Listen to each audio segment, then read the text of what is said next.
By the divine authority of the Templar, you are hereby exiled to the forsaken shores of Rayclast. You have transgressed against God and consorted with sin. Find your redemption, Exile, or die in the attempt. Why do the keen of mind seek to satiate their curiosity in darkness and depravity? Innocence is our father. Arieth is our mother. When a daughter strays from the light, she makes herself an orphan. Learn well the lessons that Rayclast will teach you, witch. It is your only hope of finding your way home.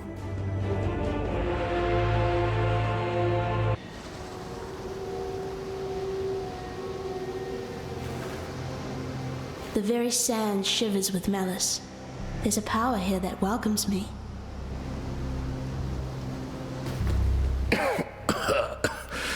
You and I, we're the only ones that made it to shore. Alive, anyway. This place is crawling with criminals. Find something you can defend yourself with.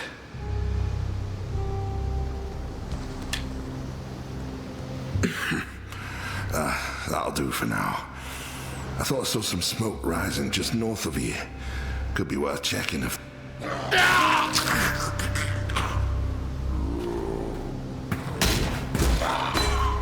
The dead will soon rise for me, not against me.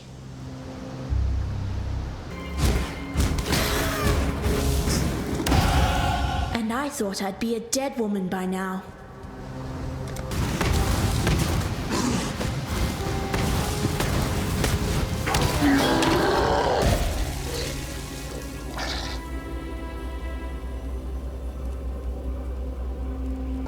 Creighton of Theopolis, you have transgressed against your God and your fellow man. You have been a willing vessel for the following sins. Unlawful avarice. 2 counts of grand larceny of church property. 7 counts of grand larceny of private property. 9 counts of extortion through threat of mortal harm. 4 counts of armed robbery. Pecuniary sloth. Being unwilling to obtain an occupation of value to society. Enticing citizens into conduct of a wanton and depraved nature. Civil envy. 2 counts of blackmailing a church official. 8 counts of attempting to corrupt a member of the Ebony Legion. 2 counts of inciting the public to riotous behavior. Unlawful vanity. 18 counts of verbal abuse of a church official. 27 counts of verbal abuse of an officer of the Ebony Legion. 8 counts of publicly promoting unlawful and lecherous practices. Narcotic gluttony. 13 counts of supplying narcotic substances. 4 counts of cultivating narcotic substances.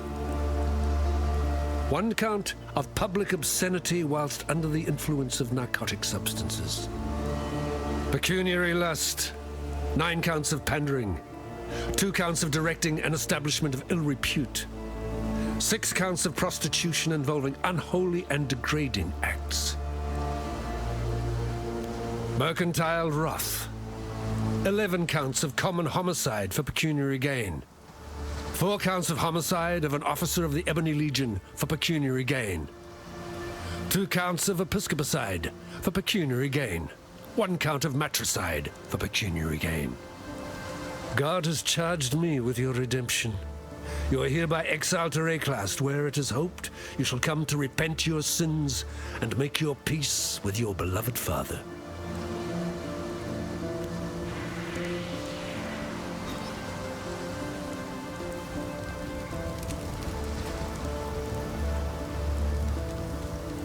I saw what you did to Hillock out there, witch. Your black art is the reason you're here, in exile. It may also be the only thing that allows you to see another dawn. I'm Nessa, and I suppose I should thank you for ridding us of that putrid giant. Back in Aorus, I judged your kind without hesitation. In Rayclast, I don't have that luxury. Lion Eye's watch isn't much, but it's ours. We could use you here, while you live. But should you wish to venture out, do just one thing for me. Out on the coast, amongst the wrecks, there must be a ship's medicine chest. I have many to care for, and there's only so much I can do with herbs and seawater.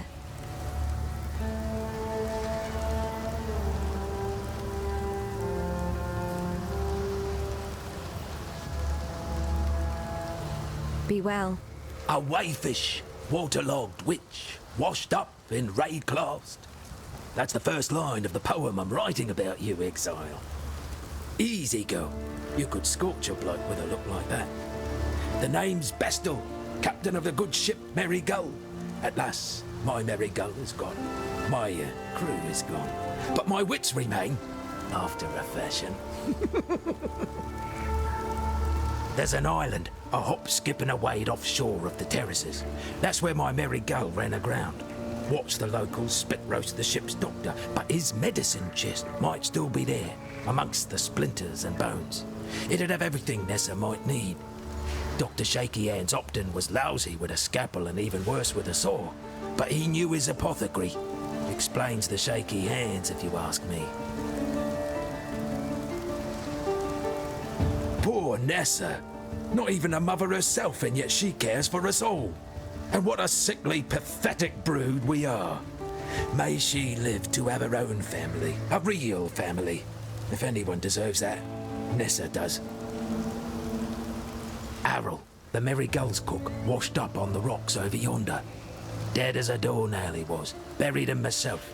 Then, a few days later, I see him on the beach. A little worse for wear, but upright, shuffling about. A land full of disturbing surprises, this ray-classed.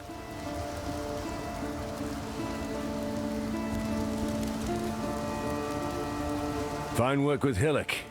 Where'd you learn to fight like that? No, forget I asked. We exiles have no history. Dominus took it from us when he had his blackguards dump us in the water out there. Here, got something for you. Should help you kill a few more of those undead bastards. No, don't bother thanking.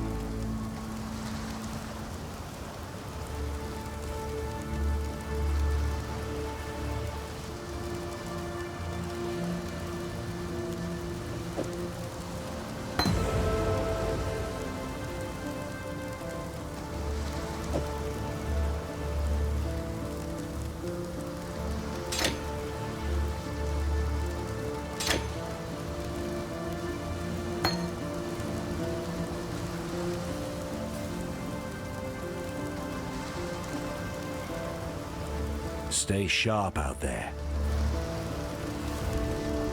Welcome. Founded by Marseus Lioneye as a supply station for his campaigns against the Karui. In its day, Lioneye's watch could be defended by just a small garrison of well-armed legionnaires. What have I got? A handful of starving criminals with driftwood clubs and rusted hatchets. The Eternal Empire has some right nasty leftovers. Whether it's something in the air or in the water, no one stays dead in Rayclast. Not the first time. Can take a little while, but sooner or later corpses wake up and go looking for breakfast. That hat Bestel wears? Saw him pluck it from the real captain's head right before the cannibals barbecued the poor bastard. Waste not, want not, I suppose. Yes, Bestel's got a gift for telling tales, but I'd never call him a liar. The truth's always in there. You just have to listen for it. Nessa's the one keeps the rest of us from losing our minds. To be honest, when she first arrived, I didn't think she'd survive more than a day, 2 at most. She's been proving me wrong every dawn since. Heard a bard once sing that the fairest flowers bloom in the foulest places. He was bloody well right. I've seen many an exile pass through Lioneye's watch, and many more that simply pass on. Those letters are my way of keeping track, of remembering. Oriath might want to forget us all, but I'll be damned if I will. Stay sharp out there. To learn is to live.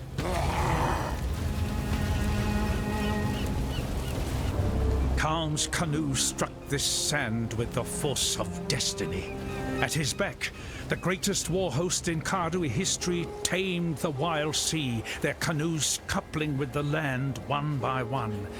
Lion-eyed gemlings met us with shining metal and bold words. Hyri's arrows withered their pride, Khan's axes silenced their despair. Marseilles Lion-Eye fought bravely to the last. Khan honored him with a place on his belt. Khan has shown Rayclast our Kardui strength. Khan will teach Rayclast the Kardui way.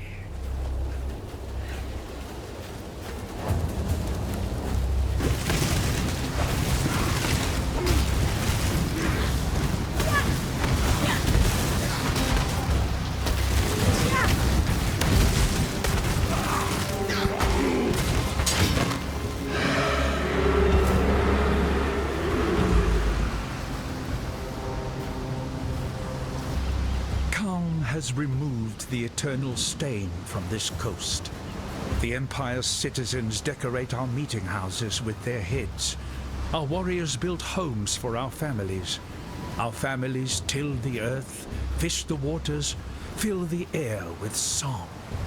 The Kardui way is yet a seedling here, but it grows, gains in pride and power every day. Khan has kept his promise. The time of the Kardui has come. I'd almost stopped believing in miracles. This medicine chest, it's greater than the serums and salves it holds. It tells us that we can do more in Rayclast than merely suffer. I've not much to offer in return, but please, take something in thanks for what you've done. Tarklee's as good a man as you can find on this god-forsaken coast. He has some wrongs to right, no doubt. What they are, I've never asked, and I never will. If not for Tarklee, we'd all be dead. The Merry Gull ran aground on the tidal island trying to escape from pirates. As tends to happen here in Rayclast, her crew met a far worse fate. Cannibals. Tarklee pulled Bestil from some hideaway in the wreckage. The ship's only survivor. Be well. So, you managed to salvage Shaky Hand's druggery. Nicely done. Nessa will put it to good use. More than that benumbed quack Optin ever did. Tarklee rescued from the waves. A stricken Bestil, fate's slave. From fallen crew and broken bark, Bestil lives, thanks to Tarklee.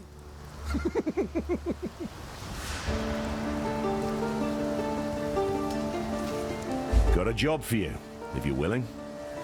There's a pool near the mudflats needs investigating. You'll smell it before you see it. Stinks like a carcass in high summer, but that's not the worst of it.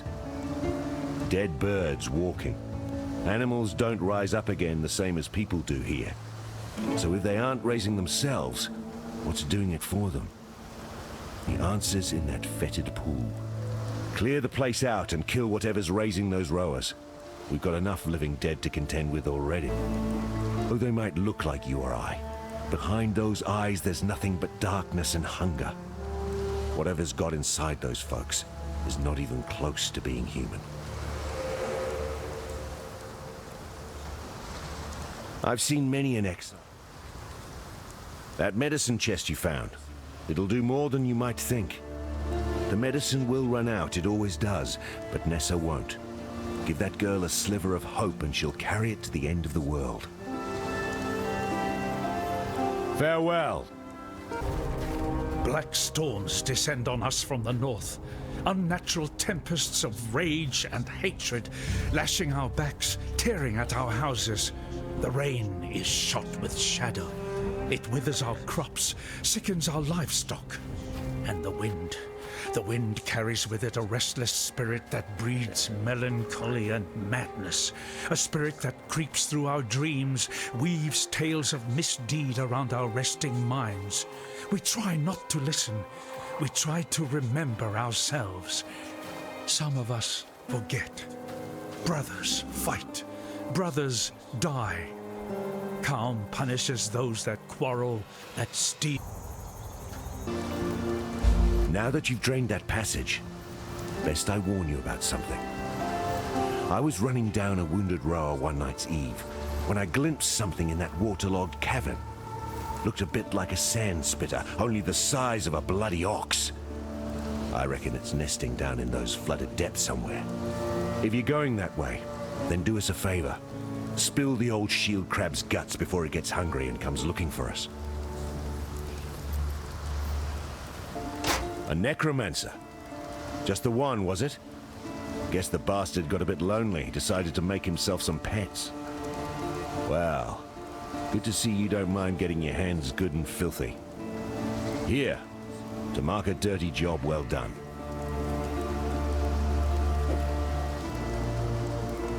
I've traveled inland on the Emperor's Road via Prisoner's Gate.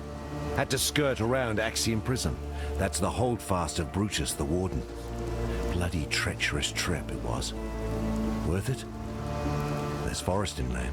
Game, berries, fruit. More food than we can scrounge here. But most here wouldn't survive the journey. Would be a damn sight easier if we could pass through the prison. Tell you what. You carve us a path up the coast. Find us a way past or through Brutus. And you'll have more than a few lives owing to you. Rowers? Overgrown chickens with a murderous streak. If you're not careful, they'll talon your guts out and snap them up like big fat worms. That said, be sure to rifle through their nests if you get the chance. Rowers are like magpies, attracted to what shines.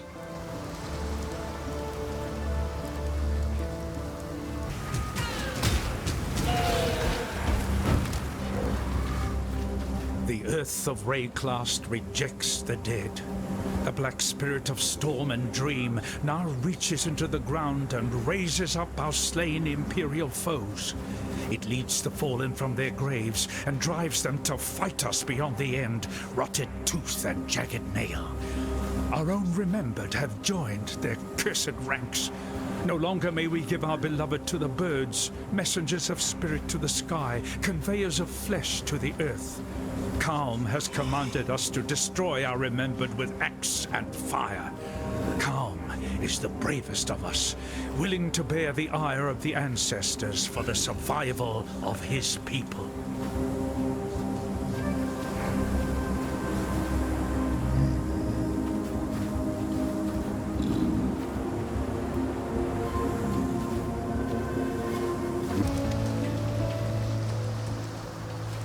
You managed to kill a granddaddy crab.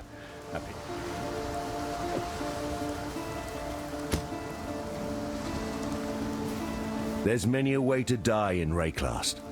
Most of them are mercifully quick.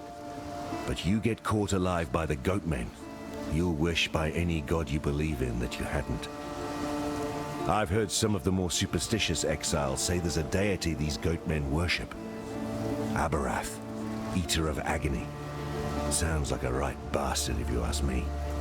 So if the Goatmen hand you an invitation to go have dinner with the Cloven God, tell them where to stick it. Still the Karui barbarians advance upon us. Lina is dead, his legion slaughtered along with every eternal man, woman and child from Lina's watch to the foot of our axiom. Should the need arise, we shall retreat through Prisoner's Gate, raising my barricade behind us. Yet our salvation is at hand. Foul times demand heroic deeds, and through my arts our Lord Brutus will arise anew to defend us. May the dry sands quench their thirst with Karui blood when our mighty warden delivers his judgment upon them.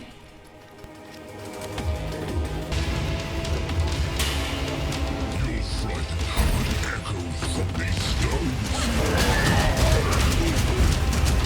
Let me embrace you.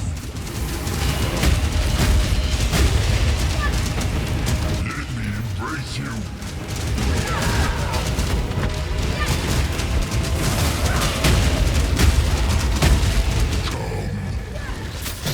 Had you been my creation, brute, you'd not have fallen so easily. My loyal Declan, give Our Lady Piety your absolute support and watch her with absolute scrutiny. There is much to learn from the likes of the Inquisitor, the Umbra, and the Soulless One. I would hate for Piety to feel that she need shoulder such perilous wisdom alone. Dominus. Dear Chevron, you have certainly had your work cut out for you with Lion Eye's Legion. Do not concern yourself with Marseilles' complaints. Our Emperor is fully aware of the General's fickle nature. As to your need to accelerate the implantation process, I can recommend a quite simple alteration. Dip the gem in a boiling solution of 6 parts blood and 1 part thaumatic sulfite for no more than 13 seconds. Any longer, and you invite the crystal's wrath. Once the gem is withdrawn from the solution, you have but a few seconds to install the gem in the prepared flesh and close the wound. Should the gem cool too much prior to implantation, it will become inert, and your patient with it. Trust in that bountiful talent of yours, Chevron. My thoughts are with you. Malachi.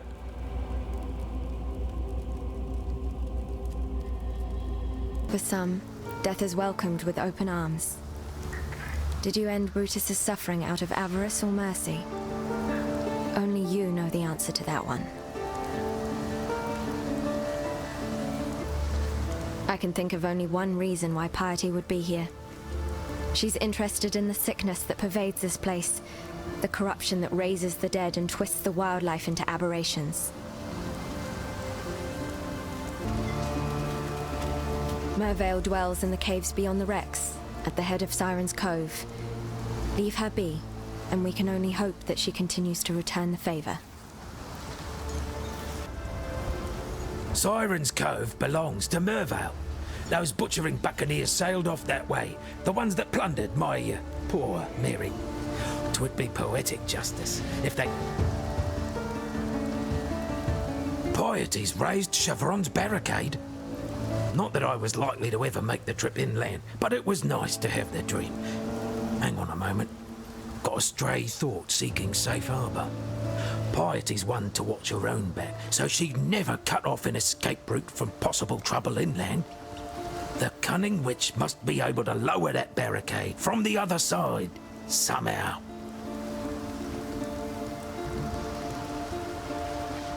Welcome. If you have to quench your curiosity about Mervale, go look at the corsairs that haunt the grave of ships. Like any mother, Mervale's got hungry mouths to feed. Why would Piety go and cut us off from the interior? Thankfully, I don't have it in me to know what that witch thinks. But I reckon you'll work it out, once you've lowered Chevron's barricade for us, of course. I would have been surprised if you hadn't recognized me. Yes, 'tis I, Captain Sigmund Fairgraves, wave-tamer, pirate bane, and conveyor of civilization to barbaric lands. So, what am I doing here? Apart from blowing my own bugle? I'm marooned, languishing, thanks to a pair of pretty blue eyes. Stuck fast in the filthy mud of Rayclast, thanks to one sultry little slave girl. I liberated her from the flesh pits of Trathus, and she repaid me in full with sleight of hand and swift feet. Turned the coat of my first mate, took my hard-earned all-flame, and with it the wind out of me sails. Find my all-flame, I beg of you. Till I feel its warmth again, I'm trapped here, high and dry, until the sun's final setting. I hunted the vagaries of a near-forgotten myth to a shattered cathedral in the Inner Empire. I took the all-flame and encased it within a lantern of pure silver, the only element it seemed incapable of consuming. Oh, the all-flame does many a marvelous thing in the hands of one who knows how to harness its power. Oh, banish any thoughts of using it for yourself. It would burn you alive. my loveliest neighbor in this most salubrious of neighborhoods. Facing Mervale and finding my Allflame are two mutually exclusive endeavors. I'd much prefer you to live to see your errand fulfilled. Although it is possible that my wayward slave girl fell prey to one of Mervale's slithering progeny. If that be the case, you look resourceful enough to handle a tentacled wench or two. But if Mervale herself has my flame, be very wary. That necklace of hers provides the old siren with some subtle wiles indeed. If the history books are to be believed, Doreso the Daring presented the necklace to Mervale on bended knee. And from the moment he placed that little chunk of Rayclast at her throat, Mervale began to sing. It's told her sweet voice grew to fill even the largest concert halls of Oriath, and brought warmth to even the coldest of hearts. But then she began to change. Her mind and body twisted, as did her songs. Well, the sweetness remained, while the sanity fled. Knowing what little I do about the powers that lie dormant here in Rayclast, I'd surmise that if you have Mervale's necklace, you have the siren's voice. Farewell, farewell. Calm stands before us and looks out to the raging sea. He sings, calls, screams to our ancestors to come to our aid. He offers them gifts of old, a feast of heart and mind, muscle and marrow, cooked in the fire and rock of this angry land. We have not practiced these ways in so many years. Only in the darkest of times, most desperate of times, do we perform these oldest of rituals. Only here and now may we sacrifice and consume our own. Only in our King can we trust this return to our ancient selves. My Allflame, my blessed damned Allflame. Oh, you want your moment in the firelight now, do you? Unfortunately, necessity is what it is, and for the Allflame to give life, it must first be kindled with life. And since suitable kindling is in short supply around these parts, I have little option but to make do with what I have. Namely, you. Please understand that as a gentleman of honor, it pains me greatly to do this. Hard times call for hard hearts. I'm sure, were the circumstances reversed, you'll do precisely the same. And that's how you die properly, sailor boy. No half measures, thank you.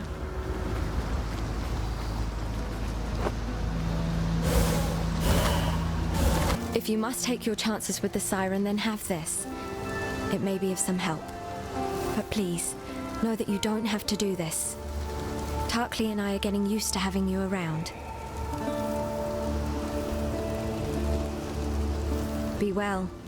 Fairgraves was a good man, a fine explorer. He opened the door to many a new world, for better or for worse, usually for worse when it came to the natives. There's some peace in the knowledge that he now rests where he should. Let's not speak of Fairgraves again, shall we? He was an inspiration to many. 'Twould be a shame to spoil a good hero.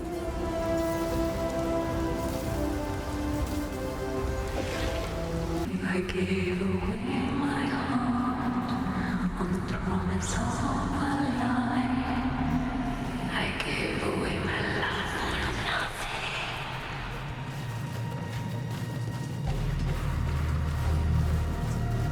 Welcome, husband. We knew in our hearts that you would find us. Come, Doreso. Ambrosia and Amarissa must meet their father. Come, my love. Return to your family.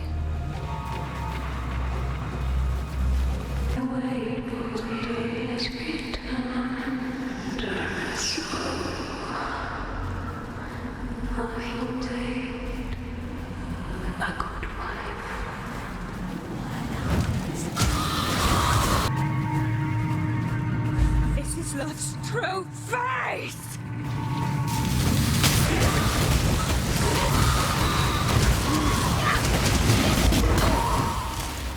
Poor fishwife. 'Twas love that did this to you.